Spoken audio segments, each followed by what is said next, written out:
Alright, welcome to today's video where we continue walking through the Verran Empire, which is using the Scorn models from War Machine and creating Warlords of Erehwon units from them. Today we're going to cover two options for the champion slot or hero slot. So your army can include normally one warlord, one magic user, and one champion or hero. These are the heroes. And today we're going to unlock, no pun intended, I guess a pun intended, an ability in the army, which is something you could add to some of your army designs to help kind of limit what the opponent can bring to, again, to help balance an army out. So today we got two different champions. We're going to call them champions for the purposes of this video, even though technically it's not exactly what they are. The first one, where Dave's calling the Master Tormentor here, and the second one is Hakar. Is that his actual name in Scorn, or that's just the name you came up with? I don't remember what his name in Scorn is. Oh, okay. Yeah. So the Master Tormentor has a name, but I don't know how to pronounce it. Oh, gotcha.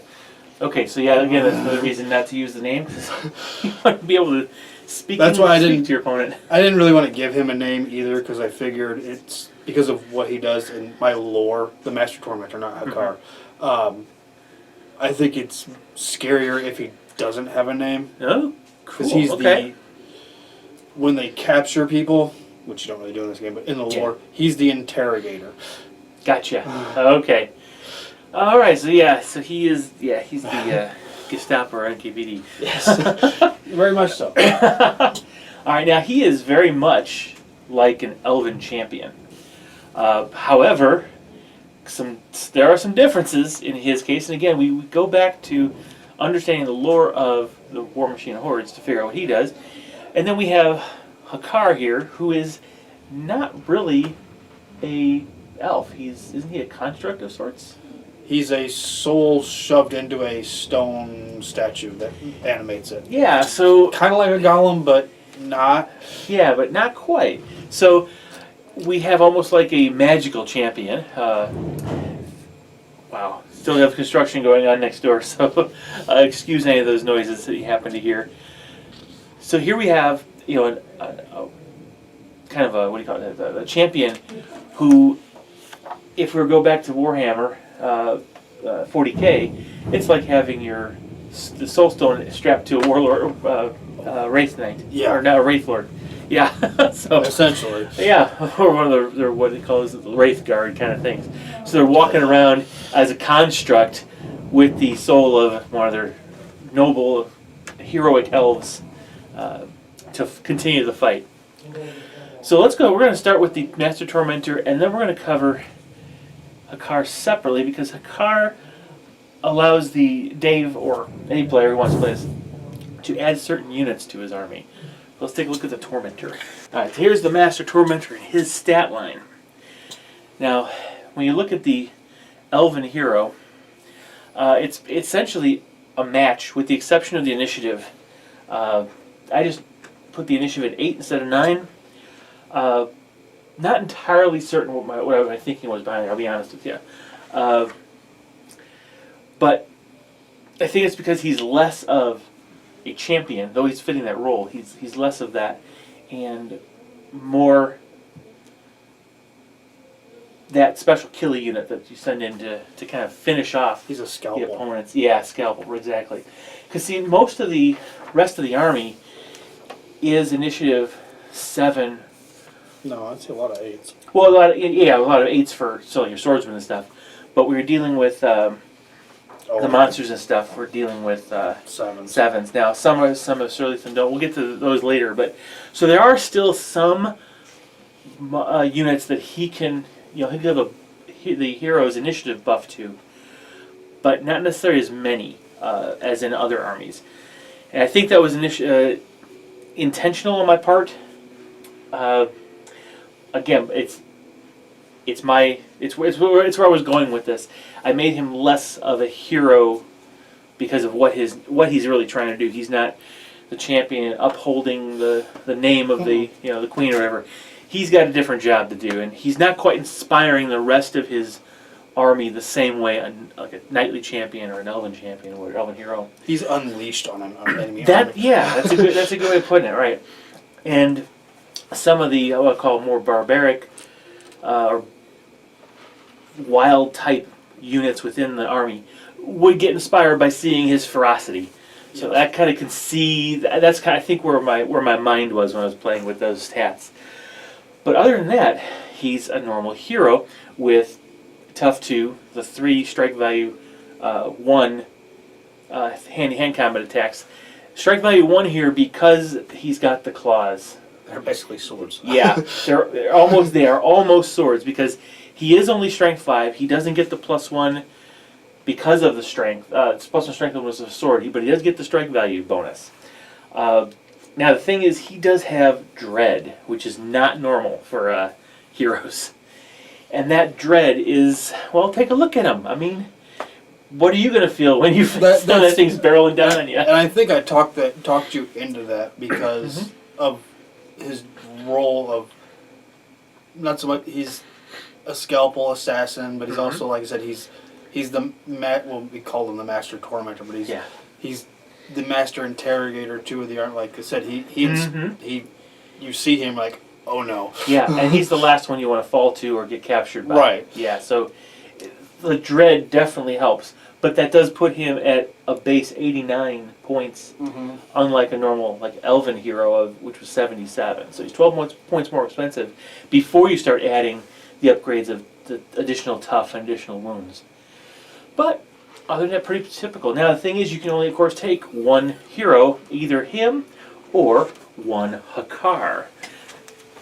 Now, if you choose to take one Hakar, you get to add in a unit which we're going to talk about later. These Stone Warriors. Stone Guardians. So, being a construct, a champion construct, he basically unlocks the ability for you to choose him, and if you choose him instead of the Master Tormentor, you'll be able to buy these Stone Guardian units, which we'll talk about in a different video, but he's the way you unlock him, which is why you might want to have Hakar instead of the Master Tormentor. So let's talk a little bit about Hakar. Alright, so as Dave mentioned, Hakar, we're calling him Hakar, don't remember what his actual name is. It could be Hakar, I don't really remember. Yeah. He is a construct, and he does count as your what do you call it? Champion. Yeah, your champion. Sorry. So it's not. His purpose is still the same. Of kind of going in and surgically attacking certain units that are maybe a little more vulnerable. Not as fast. No, he isn't quite as fast. No, he's a threat. Yeah, we'll get. Well, he's not too bad though. But we will get there. The thing is, he's strong and durable. Now, again, he's not there to inspire like the rest, like normal heroes are. So yeah, so that's really why the stats are gonna look like they do. So let's take a look at those stats. All right. So, being that he is a stone construct, he doesn't have an elven stat line. He's just agility 5, accuracy 5, which is essentially the base stats of just any model, the way Rick set it up. And of course, Rick doesn't want you to necessarily game the system by, subtracting, lowering points just to get points. Right? Yeah. So we're gonna leave the stats at 5s. Now he is stronger, and his res is 9 because he is, after all, made of stone. And stone is not impervious to damage, so you can definitely chip it and break it, especially limestone and granites often fall to that. Now initiative is 7, and that's where, even though he has the hero rule, his 7 is going to limit what units he can actually inspire in the game, which makes perfect sense, given the lore of this particular model. So you're not using him on ambushes and to aid the ambushes for other things. That's not his purpose, even though that's what his hero ability would allow him to do. He's more important in the fact that he unlocks a special unit or units that you can get. Again, we'll cover that in a future video. Now, looking at him, he's tough 3 right out of the gate. which again makes sense. He's stone. He has 3 hand-hand attacks, and those are strength value 2. We're kind of looking at this as almost like, massive swords or big axes, which is a strength value 2 weapon profile. Aside from that, he's got his 3 wounds. He does have hero, and the rule that I call Construct Warden essentially is the rule that says, okay, because you have him in your army, you are now able to include Stone Guardians in your warband. So, yeah, that'll be the next video, actually a couple videos from now. 2 videos from today. Alright, so that's your other hero option. Have you played him yet? I think you have. Yeah, I've played him. I know you've played. I've played them both of them. Yes. So, what are your feelings about both types? This army is. I will say this: it is because of other things too that we'll get to eventually. Is a very.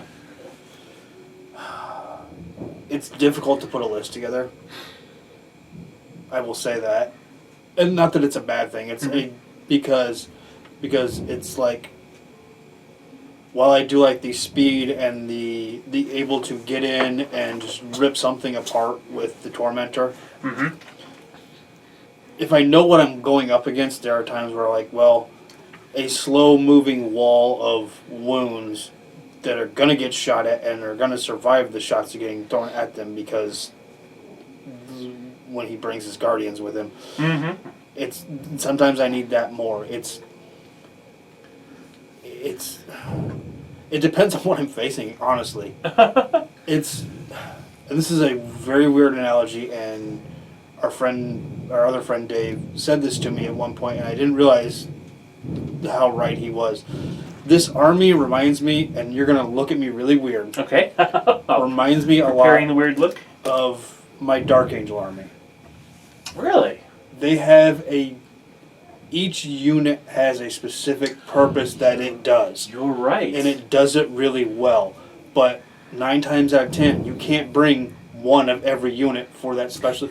It's very, I have to learn how to, this is, especially in this game, it has taught me with this army how to adapt on the fly more than any, because like the Undead army, I just use, with like Niggleroot, because I've been playing him, it's just sending, okay, you've knocked him down to 4 units, raise them up, send them in again. Yeah. Raise them up, it's just wave after wave. This army, it's like, what do I need to do? When I look at the table, it's like, okay, I need to go here, here, and here. If one chunk breaks, it's like, do I have a backup plan for that? 9 times out of 10, I don't. Because they are so specialized in what they do. Yeah. Again, it's not a bad thing. It's the way the armies. I love this army. I wish I had to play it more, but now we had to do Clash of Heroes with them at some point. Oh yeah, I'm sure we will. And some of your armies too, at some point. But it's just it's sometimes it's like trying to pick your favorite child between picking those two. It's like what do I? And again, sometimes it comes down to. If I know what the mission ahead of time is, who's going to best fit that role? Gotcha. But they both have their purpose. It's not like I don't favor one over the other. I'm really gratified to hear that, because that means when we design this, and I will take credit for actually creating these little stat blocks and things, but I'm not taking 100% credit because we worked together to come up with what should these models do, and because of the work we did. We now have 2 models that fill the champion slot, and both are usable. You have a tough time choosing. That means we've done it right. And because they're both completely different. It's not like... Right. I can't think of an army that has... I don't think I can think of an army that has 2 champions. None of them do. Really? Right. You can only have 1 champion in your army. And I can't think of it... Because there are times with my Undead army, my Crick's Undead army, that I won't take a champion just because points, but I will, when I'm building this army, it's like, okay, I know what leader I'm going to take, so it's like, what champion do I need to take to help their call, what they need to do on the battlefield. Yeah. Oh, cool. All right, well, great. That means, again, like I said, we did a good thing here with this particular set of units. So, next video should be relatively straightforward. We're going to go over the infantry units that are available to the Verran Empire. And there's going to be a lot of stuff that's going to look similar. It's not going to be straightforward the first... Well, I don't know what's on your list, but what's next on the list here is not a straightforward unit. No, this is... Well, no, the units we're actually going to cover are simple. Okay, they're relatively straightforward. Because the focus of that video is going to be taking existing infantry units that look similar but not quite, and how do you kind of tweak them to reflect what's a little different. So stay tuned for the next episode where we're going to cover some of the infantry units. All right, take care, guys.